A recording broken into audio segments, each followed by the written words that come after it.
I've been working on a project involving watching and researching all New Zealand-made horror films, and they come in a few basic categories. The first are internationally recognized. Peter Jackson's early work, Black Sheep, Housebound. They have plenty of information out there, and can be found on your average streaming service. The next are those fairly insular to the country. They might take some digging, but they're local interviews, and they can be found online, potentially in the high seas. The third category are those that don't have a Wikipedia page, that have barely any web presence, and require deep dives to find physical copies, typically from collectors. Then there is Anagram, a film so deep down in the bowels of film history that it barely exists. There's an IMDb page, and that's just about it. That's how I first learned of it, from a list of New Zealand horror films.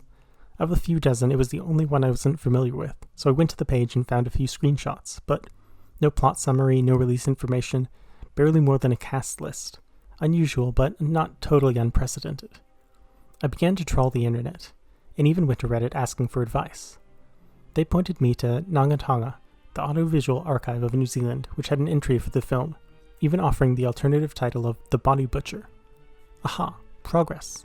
I now had a plot description, and it was stated they had a copy in the archive, although I had to request permission to see it. Reasonable enough. I sent off an email, and after a short back and forth, they contacted the rights holders. I was hopeful. A week later, they came back with a no.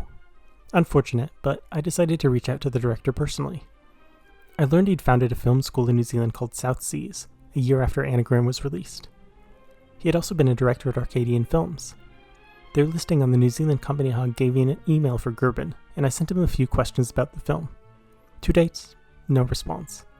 Arcadian Films was dissolved in 1992 as indicated by the company directory, so we're left with a defunct company and little else to go on besides the cast list. Some of them have unfortunately passed away, although he was able to get in contact with one of the lead actors. Given it's been 30 years, he was unable to provide many details, although recalled disagreements within the principal cast, and he had a generally low opinion of the film. I was beginning to believe the film never existed, however I kept coming back to these screenshots on IMDb. They came from somewhere, so the film was released in some respect. I scoured print archives, for New Zealand magazines and newspapers, but there was no mention of either the film or Gerben Kath, for at least a few years on either side of its alleged release date, although there were some records of him as a director in the 70s, so he did live and work in the industry in New Zealand. Feeling desperate, I went back to the archive to see if I'd missed something. I tried to go to the page for the film, but received a 404 error. Confused, I searched for the film, and nothing came up. I reached out to my contact from before, and they confirmed that the rights holders had requested the entry be removed from their website, presumably in response to my inquiry. Curiouser and curiouser. The entire time there had been a small note on IMDb that I hadn't delved into. Apparently footage from this film had been re-edited into an American film called Hell's Bells from 1995. I thought this was odd, and dismissed it as a small scene or two, not worth pursuing. However, after exhausting every other option, I began to search for this film, which could at least provide fragments of what I was searching for. There was definitely more information about this film online, but no actual copies. In desperation, I reached out to several video stores in New Zealand that had sizable collections. While they offered advice, they were unable to provide copies of either film. Finally, I tracked down a copy on eBay of all places, a bizarre orange VHS. However, finding a compatible player and paying a fairly princely sum didn't seem like reasonable options. Yet. Eventually, searching online, I was able to find a copy, uploaded digitally. Now, it was low quality, and a Russian dub, but damn it, here was the thing I had been searching for, or an adjacent thing. So now I can provide a summary of both Hell's Bells and Anagram, although the plot has been telephoned a few times.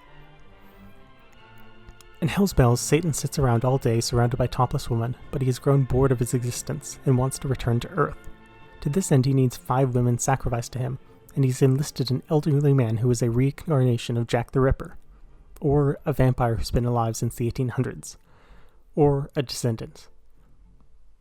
Again, the plot is a bit muddled. Satan effectively acts as a riff track for the film, commenting over scenes and occasionally popping up to make an inane observation. In terms of content, the beginning of the film is almost entirely new footage.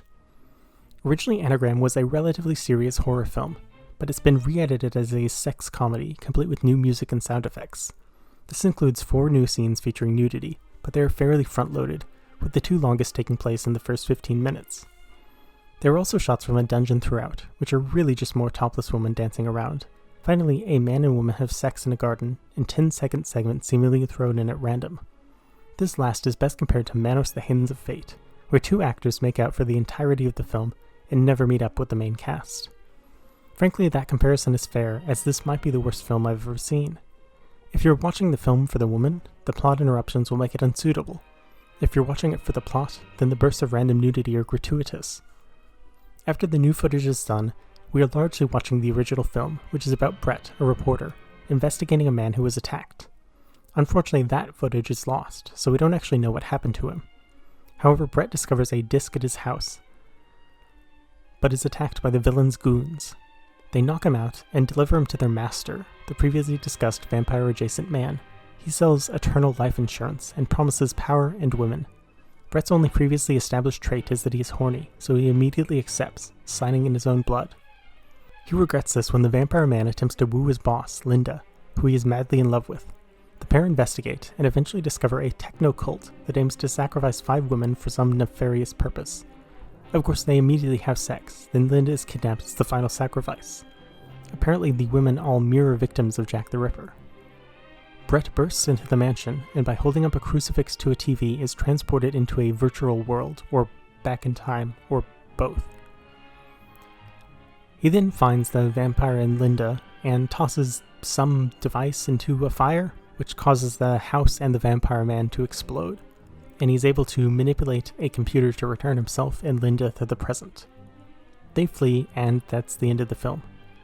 The total footage is about 1 hour, whereas the original film was 90 minutes, so there are significant chunks that have been excised in order to cram in more nudity. It's unfair to judge the film from a partial recording and poor quality, badly dubbed, and sandwiched into softcore pornography, but here we are. Anagram is ultimately a poor film that likely never saw either a theatrical or home video release, even in its home country, and for a good reason. The plot is nonsensical, it's not scary, and ultimately it's just not very interesting. There are a few decent shots, but they're surrounded on either side by tedium.